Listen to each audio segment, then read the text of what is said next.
Welcome to mastermind of GK. एक बार फिर से आप लोग का स्वागत है मास्टरमाइंड ऑफ जीके में। फ्रेंड्स, आज इस वीडियो में फिजिक्स से 50 महत्वपूर्ण सवाल को देखेंगे।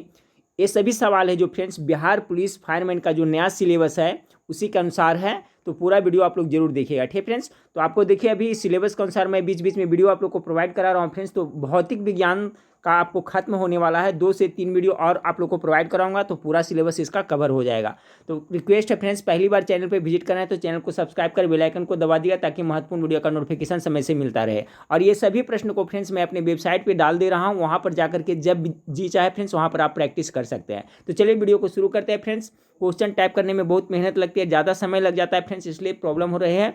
तो आप लोग वीडियो को लाइक जरूर करें और दोस्तों में शेयर जरूर करें। आज का पहला सवाल आप लोग के सामने गेस करते चलिएगा कि निम्न में से कौन सी धातु अर्धचालक की तरह ट्रांजिस्टर में प्रयोग होती है। तो पहला का जो राइट आंसर क्या होगा फ्रेंड्स, गेस करिए। इसका राइट आंसर हो जाएगा आपका ऑप्शन नंबर ए हो जाएगा। ठीक है, जर्मेनियम। निम्न में से कौन सी धातु अर्धचालक की तरह ट्रांजिस्टर में प्रयोग होती है, तो जर्मेनियम इसका करेक्ट आंसर हो जाएगा। सवाल नंबर 2 देखिए, अतिचालक का लक्षण है, तो अतिचालक का लक्षण क्या होता है, गेस करिए। तो इसका जो राइट आंसर होगा फ्रेंड्स ऑप्शन नंबर सी हो जाएगा। ठीक है, यानी कि निम्न पारगम्यता है जो अतिचालक का लक्षण होता है। ये सभी आपको सिलेबस में दिया हुआ है फ्रेंड्स, उसी के अनुसार से क्वेश्चन है। चलिए सवाल नंबर 3 को देखिए। किसी अर्धचालक, यहाँ पर देखिए 2 हो गया फ्रेंड्स। किसी अर्धचालक का प्रतिरोध गर्म करने पर क्या होता है। ठीक है, टाइपिंग यहाँ मिस्टेक हुआ है कि किसी अर्धचालक का प्रतिरोध गर्म करने पर क्या होता है। 3 का जो करेक्ट आंसर है फ्रेंड्स ऑप्शन नंबर सी, घटता है। अर्धचालक का प्रतिरोध गर्म करने पर क्या होता है, घटता है। चलिए अगला सवाल है, 4 नंबर सवाल आपका है कि किसी अतिचालक द्वारा प्राप्त अधिकतम ताप होता है, कितना होता है। तो किसी अतिचालक द्वारा प्राप्त अधिकतम ताप होता है आपका 133 केल्विन होता है। ठीक है, केल्विन में कितना, 133 केल्विन। ऑप्शन नंबर डी इसका करेक्ट आंसर होगा। सवाल नंबर 5 को देखिए, विशिष्ट प्रतिरोध का एसआई मात्रक क्या होता है। ठीक है, विशिष्ट प्रतिरोध का एसआई मात्रक क्या होता है, गेस करिए। सवाल नंबर 5 का करेक्ट आंसर क्या होगा, तो गेस कीजिए फ्रेंड्स। इसका करेक्ट आंसर क्या होगा, ओम प्रति मीटर या ओम मीटर या ओम या इनमें से कोई नहीं। तो विशिष्ट प्रतिरोध का एसआई मात्रक होता है ओम मीटर होता है। ऑप्शन नंबर बी इसका करेक्ट आंसर हो जाएगा। ऑप्शन नंबर बी इसका करेक्ट आंसर होगा। सवाल नंबर 6 को देखिए। सवाल नंबर 6 है, इनमें से कौन सूर्य के प्रकाश को सीधे विद्युत ऊर्जा में परिवर्तित कर देता है। गेस करिए, सोलर कुकर, सोलर भट्टी, सोलर सेल या सोलर वाटर हीटर। इसका राइट आंसर क्या होगा। निम्न में से कौन है जो सूर्य के प्रकाश को सीधे विद्युत ऊर्जा में परिवर्तित कर देता है। तो करेक्ट आंसर 6 का हो जाएगा फ्रेंड्स आपका ऑप्शन नंबर सी, यानी सोलर सेल हो जाएगा। आप लोग भी गेस करते चलिएगा फ्रेंड्स। ठीक है, बनाते चलिए क्वेश्चन, इसका राइट आंसर क्या आप लोग गेस करते चलेगा, फिर बाद में जो मैं आंसर बोलता हूँ फ्रेंड्स उससे मिलाते चलेगा। 7 नंबर सवाल को देखिए, विद्युत तीव्रता का मात्रक है, क्या होगा, गेस कीजिए। कूलम प्रति न्यूटन, न्यूटन प्रति वर्ग मीटर, न्यूटन प्रति कूलम या इनमें से कोई नहीं। 7 का करेक्ट आंसर हो जाए friends option number C, Newton प्रति कूलम। ठीक है, option number C correct answer होगा। विद्युत तीव्रता का मात्रक क्या हो जाए, न्यूटन प्रति कूलम। सवाल नंबर 8 को देखिए। 8 नंबर सवाल है, विद्युत अपघटन के नियम किसके द्वारा दिए गए। इंपॉर्टेंट सवाल है फ्रेंड्स, विद्युत अपघटन के नियम किसके द्वारा, फैराडे द्वारा, बोर द्वारा, मैक्सवेल या लेंस के द्वारा दिया गया, गेस करिए। तो विद्युत अपघटन के जो नियम है फ्रेंड्स आपका फैराडे के द्वारा दिया गया। ऑप्शन नंबर ए इसका करेक्ट आंसर हो जाएगा। चलिए सवाल नंबर 9 को देखिए। सवाल नंबर 9 आपका है, अच्छी प्रतिरोध कुंडलियाँ किसकी होती है, यानी किसकी बनी होती है। तो अच्छी प्रतिरोध कुंडलियाँ किसकी बनी होती है, बहुत इंपॉर्टेंट सवाल है फ्रेंड्स, गेस करिए। लोहा, सोना, मैग्नीन या चांदी। Correct answer option number C हो जाएगा, मैग्नीन का। अच्छी प्रतिरोध कुंडलियाँ किसकी बनी होती है, तो मैग्नीन की बनी होती है। अगला सवाल 10 नंबर सवाल को देखिए। विद्युत इस्त्री, हीटर, विद्युत केतली इत्यादि के तत्व बने होते हैं, किसके बने होते हैं, टंगस्टन का, कार्बन का या जर्मन सिल्वर का या नाइक्रोम का। तो देखिए फ्रेंड्स, जो हीटर होता है या इस्त्री होता है या विद्युत केतली होता है, सभी में किसका प्रयोग किया जाता है, तो नाइक्रोम का प्रयोग किया जाता है। ऑप्शन नंबर डी इसका राइट आंसर हो जाएगा। ये टंगस्टन का प्रयोग जो बल्ब का फिलामेंट होता है फ्रेंड्स उसका बना होता है, जो टंगस्टन का बना होता है। क्यों बना होता है, क्योंकि उसका गलनांक बहुत उच्च होता है टंगस्टन का। चलिए सवाल नंबर 11 को देखिए। बिजली घर से सप्लाई की जाने वाली वोल्टेज को अस्थिर करने के लिए प्रयोग में लाई जाती है। ये भी इंपॉर्टेंट सवाल है, गेस करिए इसका राइट आंसर क्या होगा। बिजली घर से सप्लाई की जाने वाली वोल्टेज को स्थिर करने के लिए प्रयोग में क्या लाया जाता है? डायनेमो को, रेक्टिफायर का, जनरेटर का, ट्रांसफार्मर का। राइट आंसर क्या हुआ, फटाफट गेस करें। तो 11 नंबर सवाल का जो करेक्ट आंसर हो जाएगा फ्रेंड्स आपका ऑप्शन नंबर डी हो जाएगा, ट्रांसफार्मर का। ठीक है, 11 नंबर सवाल का हो गया आपका फ्रेंड्स, क्या ट्रांसफार्मर हो जाएगा। चलिए सवाल नंबर 12 को देखिए। सवाल नंबर 12 है, रोशनी के लिए प्रयुक्त साधारण ट्यूबलाइट में होता है, क्या होता है? 12 का जो करेक्ट आंसर हो जाएगा फ्रेंड्स, 2 फिलामेंट, फिर फ्लोरेसेंट पदार्थ व पारा वाष्प। ठीक है, तो देखिए इस तरह से ऑप्शन दिया हुआ, फ्लोरोसेंट पदार्थ व अक्रिय गैस, एक फिलामेंट प्रावर्ती पदार्थों व पारा वाष्प, उसका बाद में है फ्लोरेंस पदार्थ व पारा वाष्प। तो याद रखिएगा कि रोशनी के लिए प्रयुक्त साधारण जो ट्यूबलाइट होता है तो उसमें देखिएगा फिलामेंट दोनों साइड में होता है, 2 फिलामेंट होता है, फिर फ्लोरोसेंट पदार्थ व पारा वाष्प होता है। तो डी इसका करेक्ट आंसर होगा। सवाल नंबर 13 को देखिए कि निम्नलिखित में कौन विद्युत का सबसे अच्छा कुचालक है। ठीक है, सुचालक सबसे अच्छा कौन है फ्रेंड्स, आप लोग को पता होगा चांदी है, जो सिल्वर जो विद्युत का सबसे अच्छा सुचालक है। लेकिन कुचालक पूछा जा रहा है, ऑप्शन दिया हुआ है, तो गेस करिए, एबोनाइट होगा, लकड़ी होगा, रुई होगा, कागज होगा। गेस करिए, कॉमन सेंस लगाए फ्रेंड्स। तो विद्युत का सबसे अच्छा कुचालक अगर जो कहे तो आपका लकड़ी हो जाएगा। ऑप्शन नंबर बी 13 का करेक्ट आंसर होगा। 14 नंबर सवाल को देखिए कि निम्न युक्तियों में से कौन चालक के विभवांतर को बनाए रखने में मदद करता है। बहुत अच्छा सवाल है फ्रेंड्स, गेस करें 14 का करेक्ट आंसर क्या होगा। कह रहा है निम्न युक्तियों में से कौन चालक के विभवांतर को बनाए रखने में मदद करता है। तो 14 नंबर सवाल का राइट आंसर क्या होगा फ्रेंड्स, फटाफट गेस करें। 14 नंबर जो आपका सवाल है इसका जो करेक्ट आंसर हो जाएगा फ्रेंड्स ऑप्शन नंबर सी हो जाएगा। ठीक है, सेल या बैटरी। सेल या बैटरी जो होता है वो क्या करता है फ्रेंड्स आपका कि चालक के विभवांतर को बनाए रखने में मदद करता है। ऑप्शन नंबर सी इसका करेक्ट आंसर होगा।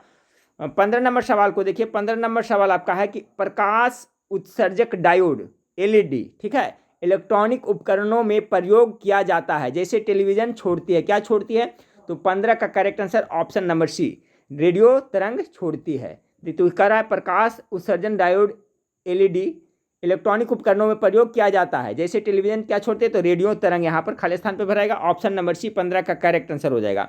सवाल नंबर 16 को देखिए फ्रेंड्स कि डायोड को एक खाली स्थान के रूप में प्रयोग किया जाता है। बहुत ज़्यादा इंपॉर्टेंट सवाल है, गेस करिए इसका राइट आंसर क्या होगा। ये सभी आपका जो सिलेबस है फ्रेंड्स आपका बिहार पुलिस फायरमैन का उसमें दिया हुआ आपको, उसी से ये प्रश्न आपको लिया गया है, उसी के अनुसार, इसलिए तो टाइम लगता है फ्रेंड्स क्वेश्चन बनाने में। 16 का करेक्ट आंसर हो जाएगा आपका रेक्टिफायर। ठीक है, डायोड को एक रेक्टिफायर के रूप में प्रयोग किया जाता है। ऑप्शन नंबर ए इसका करेक्ट आंसर। याद रखिएगा डायोड को एक रेक्टिफायर के रूप में प्रयोग किया जाता है। सवाल नंबर 17 को देखिए फ्रेंड्स, निम्नलिखित में से किस प्रकार की किरणें पृथ्वी के वायुमंडल में प्रवेश नहीं करती है? कौन सा किरणें है जो पृथ्वी के वायुमंडल में प्रवेश नहीं करती है? 17 नंबर सवाल का correct answer option number D, x किरणें है जो आपको नहीं प्रवेश करती है, बाकी दृश्य प्रकाश, पाराबैंगनी, रेडियो तरंगे सब प्रवेश करती है। अगला सवाल देखिए 18 नंबर सवाल, सीटी स्कैन। ठीक है फ्रेंड्स, सीटी स्कैन नाम आप लोग सुने होंगे फ्रेंड्स। ठीक है, एक सीटी स्कैन किया जाता है, तो सीटी स्कैन में सीटी का क्या अर्थ होता है? गेस करिए, इस टाइप का सवाल भी पूछा जाता है अक्सर एग्जाम में।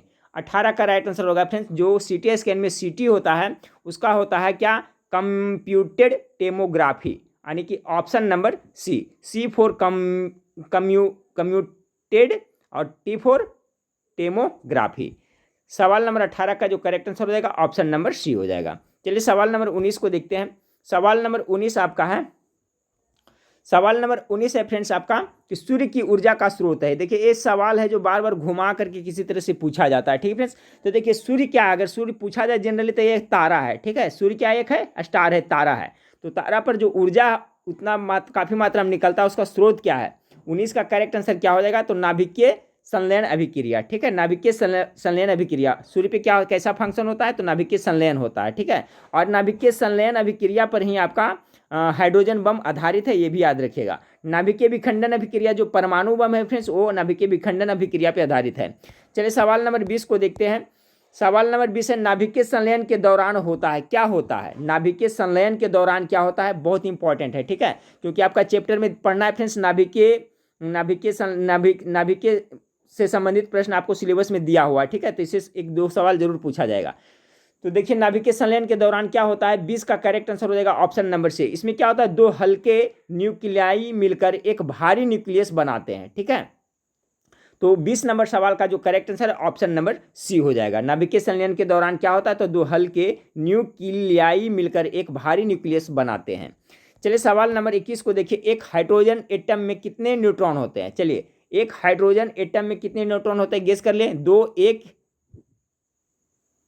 एक यहाँ पर 3 होना चाहिए, ठीक है फ्रेंड्स। यहाँ पर क्या होगा, 3 होगा या कुछ नहीं। तो देखिए एक हाइड्रोजन एटम में अगर न्यूट्रॉन की संख्या पूछे तो कुछ भी नहीं होता है, ठीक है, शून्य होता है, नहीं होता है। तो ऑप्शन नंबर डी इसका राइट आंसर होगा। याद रखें एक हाइड्रोजन में एटम में न्यूट्रॉन कितने होते हैं, तो कुछ नहीं होते हैं। चलिए सवाल नंबर 22 को देखिए। 22 नंबर सवाल आपका है कि सितारों में प्लाज्मा बनने का कारण क्या है। बहुत इंपॉर्टेंट सवाल है। जैसा कि सभी को पता है फ्रेंड्स कि पदार्थ का जो 5 अवस्था है, तो चौथा अवस्था प्लाज्मा ही है।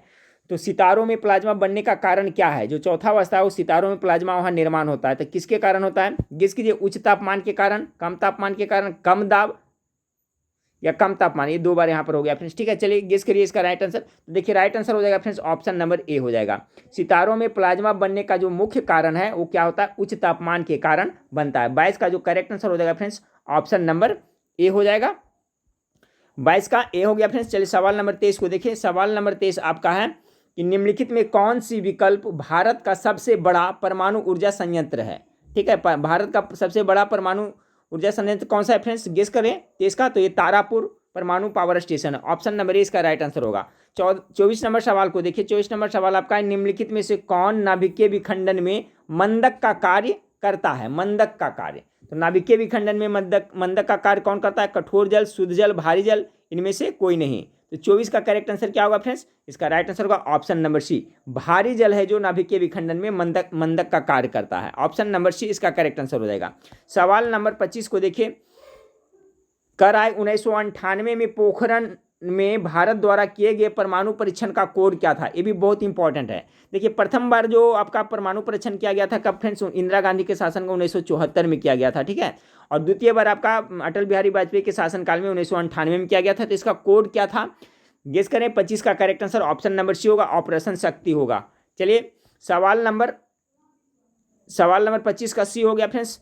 अब सवाल नंबर 26 देखें। सवाल नंबर 26 कह रहा है मुस्कुराते बुद्धा या तो स्माइलिंग बुद्ध, ठीक है, किसके लिए कोड नाम था। ये भी इंपॉर्टेंट है, तो गेस कीजिए। तो इसका जो करेक्ट आंसर हो जाएगा 26 का ऑप्शन नंबर सी हो जाएगा। भारत द्वारा 1974 में किए गए पोखरण 1 परमाणु परीक्षण का। तो दोनों को याद रखिएगा फ्रेंड्स। पहले बार जब भारत में परमाणु परीक्षण किया गया था इंदिरा गांधी के शासनकाल में 1974 में, तो उस समय जो आपका कोड रखा गया था उसको क्या था, स्माइलिंग बुद्ध, यानी कि मुस्कुराते बुद्ध। और जो उसके बाद में 1998 में किया गया था फ्रेंड्स, दोनों क्वेश्चन याद रखें 1998 में, तो इसका कोड रखा गया था ऑपरेशन शक्ति, ठीक है। चलिए कॉन्सेप्ट दोनों क्लियर हो गया, आगे बढ़ते हैं। 27 नंबर सवाल को देखिए। सूर्य में कौन सा तत्व सर्वाधिक मात्रा में रहता है। पहले भी बता चुका हूँ, गेस करिए। हीलियम, आयरन, सिलिकॉन या हाइड्रोजन। तो सूर्य में जो सबसे ज़्यादा तत्व होता है जो कौन होता है, हाइड्रोजन होता है। लगभग 71% है जो हाइड्रोजन वहाँ विद्यमान होता है, और लगभग 26.5, ठीक है, इतना प्रतिशत जो हीलियम होता है। तो अगर पूछे सूर्य में किस इस तरह से भी क्वेश्चन पूछे कि सूर्य में किस गैस की प्रधानता होती है, तो आपका हाइड्रोजन की होती है। कितनी होती है, तो 71% होती है, ठीक है। और हीलियम कितना, तो लगभग 26.5%, ठीक है। चलिए तो सवाल नंबर 28 को देखिए। नाभिकीय विखंडन ट्रिगर क्या है, ठीक है। नाभिकीय विखंडन ट्रिगर क्या है, यानी कि नाभिकीय विखंडन में ट्रिगर का काम कौन करता है। तो 28 का जो राइट आंसर होगा फ्रेंड्स आपका ऑप्शन नंबर क्या हो जाएगा, सी हो जाएगा। न्यूट्रॉन है, ठीक है। जब नाभिकीय विखंडन क्यों होता है, क्योंकि न्यूट्रॉन से उस पर क्या बमबारी किया जाता है, ठीक है। तो ट्रिगर का काम आपका न्यूट्रॉन करता है। ऑप्शन नंबर सी इसका करेक्ट आंसर हो जाएगा। सवाल नंबर 29 को देखिए कि सभी भारी रेडियो सक्रिय तत्व अंतिम रूप से परिवर्तित होते हैं। जितने भी भारी रेडियो सक्रिय तत्व है वो लास्ट में अवशेष के रूप में क्या बचता है फ्रेंड्स, गेस कीजिए। पारा में होता है, परिवर्तित होता है, या हाइड्रोजन में होता है, या सीसा में, या क्रिप्टोल में होता है। तो ऑप्शन हो जाएगा correct answer option number C, सीसा में। सभी भारी रेडियो सक्रिय तत्व अंतिम रूप से परिवर्तित होते हैं सीसा में। जैसे यूरेनियम है, ठीक है फ्रेंड्स, तो वो भी क्या किस में परिवर्तित लास्ट में हो गए, तो सीसा में। चलिए 29 नंबर सवाल हो गया। 30 नंबर सवाल को देखिए। निम्नलिखित में कौन सुमेलित नहीं है। इसमें से 3 सुमेलित है, 1 सुमेलित नहीं। गेस कीजिएगा। क्वांटम सिद्धांत का खोज क्या मैक्स प्लैंक ने किया था, ये बिल्कुल सही है। एक्स किरणें का खोज तो रोएंट, ये भी सही है। पीरियोडिक टेबल का रदरफोर्ड, एक गलत है। रेडियम का खोज मैडम क्यूरी, ये भी सही है, क्योंकि पीरियोडिक टेबल का क्या किया था फ्रेंड्स, मेंडलीफ ने किया था, ठीक है, याद रखिएगा। पीरियोडिक टेबल का खोज किसने किया था, मेंडलीफ ने, यहाँ पर रदरफोर्ड दे दिया तो गलत हो जाएगा, ठीक है। और देखिए अभी वर्तमान में जो पीरियोडिक टेबल चल रहा है, किसके, आधुनिक पीरियोडिक टेबल के जन्मदाता मोसले साहब को कहा जाता है। एक बात याद रखिएगा, जो आपका पुराना पीरियोडिक टेबल था जो मेंडलीफ का था, उन्होंने किस तरह से तत्वों को सजाया था, तो परमाणु भार के आधार पर सजाया था। और नया वाला जो आपका पीरियोडिक टेबल है जो मोसले साहब का, वो परमाणु क्रमांक पे सजाया है, यही दोनों में डिफरेंट है, ठीक है, याद रखिएगा। तो यहाँ पर आपका ये सुमेलित नहीं है। चलिए अगला सवाल को देखते हैं। अगला सवाल 31 नंबर है कि नाभिकीय रिएक्टर में मंदक के रूप में इनमें से किसका उपयोग होता है, ठीक है। देखिए इस तरह से घुमा फिरा के सभी एंगल से क्वेश्चन को याद करके रखे फ्रेंड्स, किस तरह से पूछा जाए, कौन सा क्वेश्चन पूछा जाएगा किसी को पता नहीं है। अगर कॉन्सेप्ट क्लियर रहे, सभी तरह से पढ़े रहिएगा फ्रेंड्स, तो आप ऑप्शन से भी छाट करके उसको सही कर सकते हैं। 31 नंबर सवाल का क्या होगा, तो भारी जल का तो होता है ग्रेफाइट का बेरिल, सभी का होता है, तो याद रखिएगा नाभिकीय रिएक्टर में मंदक के रूप में आपका भारी जल, ग्रेफाइट और बेरिलियम सभी का प्रयोग होता है। Option number D correct answer हो जाएगा।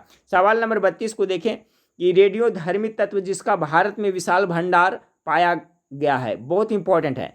देखिए रेडियोधर्मी तत्व आपका यूरेनियम भी है, थोरियम भी है, रेडियम है, लेकिन भारत में सबसे ज़्यादा विशाल भंडार किसका है, तो 32 का जो करेक्ट आंसर है गेस करें, ऑप्शन नंबर बी हो जाएगा, यानी थोरियम का। 32 का correct answer option number B हो जाएगा। अब 33 नंबर सवाल को देखिए फ्रेंड्स। 33 नंबर सवाल है, न्यूक्लियर रिएक्टर में मॉडरेटर का कार्य होता है, ये भी टॉप मोस्ट बीबीआई सवाल है। जो न्यूक्लियर रिएक्टर होता है उसमें मॉडरेटर का कार्य कौन करता है, कौन होता है फ्रेंड्स, नहीं, मॉडरेटर का कार्य क्या होता है, तो 33 का जो करेक्ट आंसर है ऑप्शन नंबर बी होगा, न्यूट्रॉन के लोड को कम करना होता है। जो मॉडरेटर होता है वो क्या करता है, तो न्यूट्रॉन के लोड को कम करता है।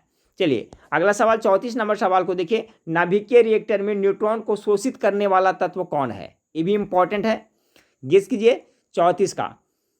तो देखिए 34 का जो करेक्ट आंसर हो जाएगा फ्रेंड्स आपका ऑप्शन नंबर ये हो जाएगा, नाभिकीय रिएक्टर में न्यूट्रॉन को शोषित करने वाला तत्व कैडमियम है। चलिए अगला सवाल को देखते हैं। 35 नंबर सवाल, प्रसिद्ध बिग बैंग थ्योरी किस मुख्य सिद्धांत पर आधारित है, ठीक है फ्रेंड्स। आपका सिलेबस में देखिएगा बिहार पुलिस फायरमैन का, तो उसमें बिग बैंग थ्योरी का जिक्र किया हुआ है, ठीक है। तो इससे देखिए और कुछ प्रश्न मैं आप लोग को प्रोवाइड कराऊंगा, ये इसका कॉन्सेप्ट क्लियर रखिएगा, एक प्रश्न नहीं आपसे जरूर पूछा जाएगा बिग बैंग थ्योरी से। देखिए तो गेस कीजिए फ्रेंड्स, ये बिग बैंग थ्योरी फ्रेंड्स क्या है, तो देखिए बिग बैंग थ्योरी ब्रह्मांड की उत्पत्ति से संबंधित है। इस थ्योरी के अनुसार से आज भी है जो ब्रह्मांड का प्रसार हो रहा है, यूनिवर्स का आज भी प्रसार हो रहा है। तो देखिए प्रसिद्ध बिग बैंग थ्योरी किस मुख्य सिद्धांत पर आधारित है, गेस करिए। इसका जो राइट आंसर होगा 35 का ऑप्शन नंबर बी, डॉपलर प्रभाव पे है, ठीक है, डॉपलर इफेक्ट पे। चलिए अगला सवाल को देखते हैं। 35 हो गया फिर 36 नंबर सवाल को देखिए, कह रहा है कोबाल्ट 60 से कौन सी किरण निकलती है, कोबाल्ट 60 से, गेस कीजिए इसका राइट आंसर क्या होगा। तो देखिए कोबाल्ट 60 से आपका गामा किरण निकलते हैं, ऑप्शन नंबर बी इसका करेक्ट आंसर होगा। सवाल नंबर 37 को देखिए, निम्नलिखित में से किसका नाभिकीय ईंधन के रूप में प्रयोग नहीं किया जा सकता है, गेस कीजिए। यूरेनियम होगा या थोरियम हो गया, कैल्शियम हो गया, प्लूटोनियम होगा। चलिए आप लोग गेस कर लिए होंगे, तो 37 का जो करेक्ट आंसर हो जाएगा क्या, ऑप्शन नंबर सी हो जाएगा। कैल्शियम का है जो आपका नाभिकीय ईंधन के रूप में प्रयोग नहीं होता है, बाकी यूरेनियम, थोरियम, प्लूटोनियम का किया जाता है। सवाल नंबर 38 को देखें। 38 नंबर सवाल आपका है, भारत का प्रथम परमाणु ऊर्जा केंद्र है कौन सा है।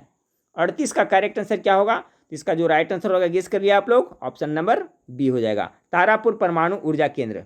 चलिए सवाल नंबर 39 को देखते हैं। 39 नंबर सवाल आपका है, निम्नलिखित में से कौन सा तत्व सोलर सेल में उपयोग किया जाता है। जो सोलर सेल होता है जो क्या करता है, सोलर सेल फ्रेंड्स, इससे संबंधित एक प्रश्न आया था आपका कि वो डायरेक्ट प्रकाश ऊर्जा को डायरेक्ट विद्युत ऊर्जा में कन्वर्ट करता है, ठीक है, बदल देता है। तो उसमें किसका प्रयोग किया जाता है, 39 का करेक्ट आंसर ऑप्शन नंबर होगा, सिलिकॉन का प्रयोग किया जाता है। चलिए सवाल नंबर 40 को देखें कि साइक्लोट्रॉन, ठीक है, साइक्लोट्रॉन किस को त्वरित करने के लिए प्रयुक्त किया जाता है। साइक्लोट्रॉन किस को त्वरित करने के लिए प्रयुक्त किया जाता है, तो 40 का करेक्ट आंसर होगा ऑप्शन नंबर बी, प्रोटॉन को त्वरित करने के लिए किया जाता है। सवाल नंबर 41 को देखें कि निम्न विकिरण प्रकारों में से किसमें सर्वाधिक ऊर्जा होती है। चलिए इसमें सबसे अधिक ऊर्जा किसमें होती है, दृश्य किरणों में या एक्स किरणों में या अल्ट्रावायलेट में या इंफ्रारेड में। चलिए इसका आंसर सही करके आप लोग बताएं। 41 का फिर से सुने, निम्न विकिरण प्रकारों में किसमें सर्वाधिक ऊर्जा होती है, ऊर्जा की बात हो रही है, ठीक है फ्रेंड्स, ना कि वेधन क्षमता है सबके बारे में। सर्वाधिक ऊर्जा किसमें होती है, तो 41 का जो करेक्ट आंसर है ऑप्शन नंबर बी, एक्स किरणें में होती है। चलिए सवाल नंबर 42 को देखिए कि इंदिरा गांधी आणविक अनुसंधान केंद्र स्थित है। एक देखिए एग्जाम में, बहुत बार एग्जाम में रिपीट हो चुका है सवाल। तो इंदिरा गांधी जो आणविक अनुसंधान केंद्र कहाँ स्थित है फ्रेंड्स, ठीक है, जैसे कैगा कर्नाटक में है, आपका तारापुर महाराष्ट्र में है, उसी तरह से इंदिरा गांधी आणविक अनुसंधान केंद्र कहाँ स्थित है, तो ये अनुसंधान केंद्र है। तो 42 का जो राइट आंसर है, जो राइट आंसर क्या होगा फ्रेंड्स, ऑप्शन नंबर बी हो जाएगा, ठीक है। तमिलनाडु में इंदिरा गांधी आणविक अनुसंधान केंद्र कहाँ है, तो तमिलनाडु में स्थित है। 42 का बी हो गया। 43 नंबर सवाल को देखिए। 43 नंबर सवाल आपका है कि परमाणु बम का सिद्धांत आधारित है। देखिए परमाणु बम, हाइड्रोजन बम, ठीक है फ्रेंड्स, इसका कॉन्सेप्ट आप लोग क्लियर रखिएगा, इससे किसी तरह से आपको घुमा कर करके क्वेश्चन पूछा जा सकता है, ठीक है। तो परमाणु बम का सिद्धांत आधारित किस पे, तो इसका जो राइट आंसर होगा ऑप्शन नंबर बी 43 का, नाभिकीय विखंडन पे है और ये नियंत्रित है, ठीक है फ्रेंड्स। यह कैसा है, परमाणु विखंडन पर जो परमाणु बम ये नियंत्रित है।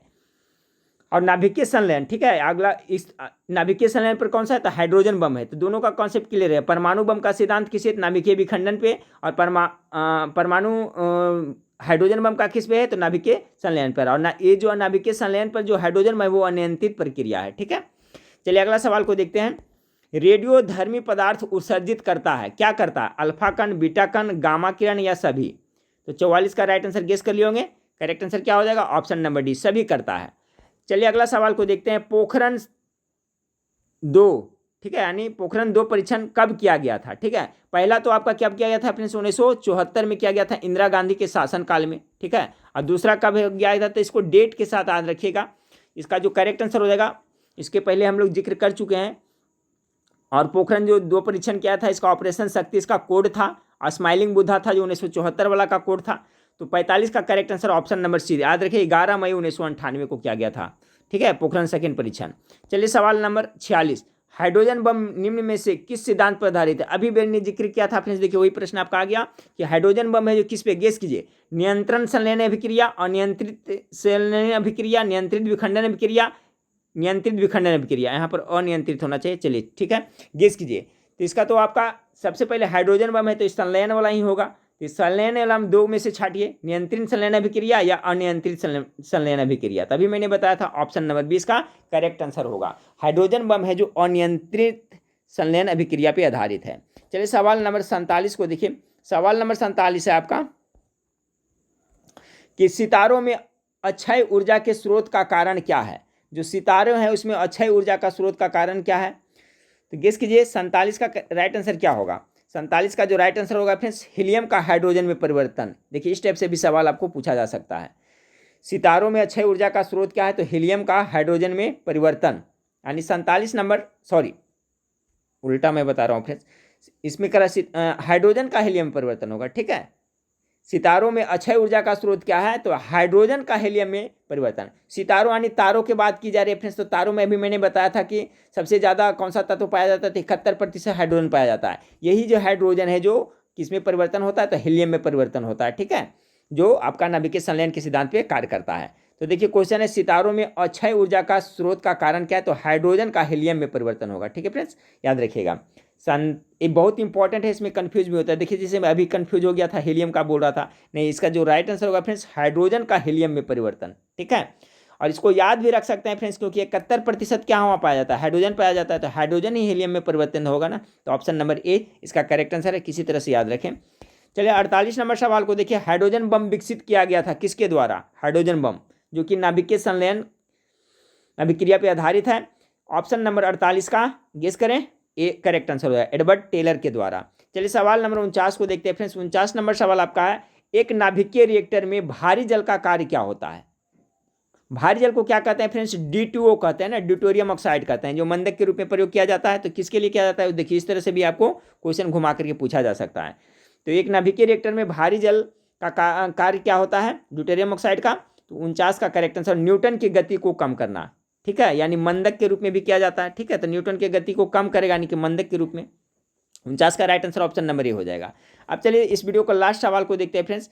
पोखरण नाभिकीय परीक्षण 1974 का आधिकारिक कोड क्या था। देखिए उस समय उलट करके पूछा गया था फ्रेंड्स, ठीक है। इसमें तो वही क्वेश्चन है, अभी मैंने बताया था 74 में जो आपका परीक्षण हुआ था, नाभिकीय पोखरण परीक्षण हुआ था, तो उसका था स्माइलिंग बुद्धा था। और आपका जो 11 मई 1998 में जो हुआ था, उसका क्या था कोड फ्रेंड्स, तो आपका ऑपरेशन शक्ति, तो ये 50 प्रश्न था फ्रेंड्स और बिल्कुल सिलेबस के अनुसार था, ठीक है। और बाकी फ्रेंड्स देखिए अब सभी को मैं वेबसाइट पे डाल रहा हूँ, तो जो भी स्टूडेंट वेबसाइट पे नहीं पढ़ाई कर रहे हैं तो वहाँ पर जाके प्रत्येक दिन प्रैक्टिस सेट करें। गूगल में जाएँ, जीके मास्टर माइंड लिखें, ठीक है, तो आपका खुल जाएगा फ्रेंड्स। उस पर क्लिक करिएगा जीके मास्टर माइंड पे, तो आपका होम पेज खुल जाएगा। वहाँ पर बहुत सारा प्रैक्टिस सेट है और उसमें आपका टोटल 31 मॉक टेस्ट डाला हुआ है। जो आप लाइव क्लास लिए थे सभी को उसमें बना करके डाल दिया हूँ, ठीक है फ्रेंड्स। और क्वेश्चन अभी टाइप किया जा रहा है फ्रेंड्स, और सभी को मैं एग्जाम के पहले तक सिलेबस के अनुसार से आपको मैं कवर करवा दूंगा, ठीक है फ्रेंड्स। तो वेबसाइट पर जाकर भी आप लोग जरूर पढ़ें। नेक्स्ट वीडियो में फिर मिलते हैं, देखने के लिए थैंक यू, धन्यवाद।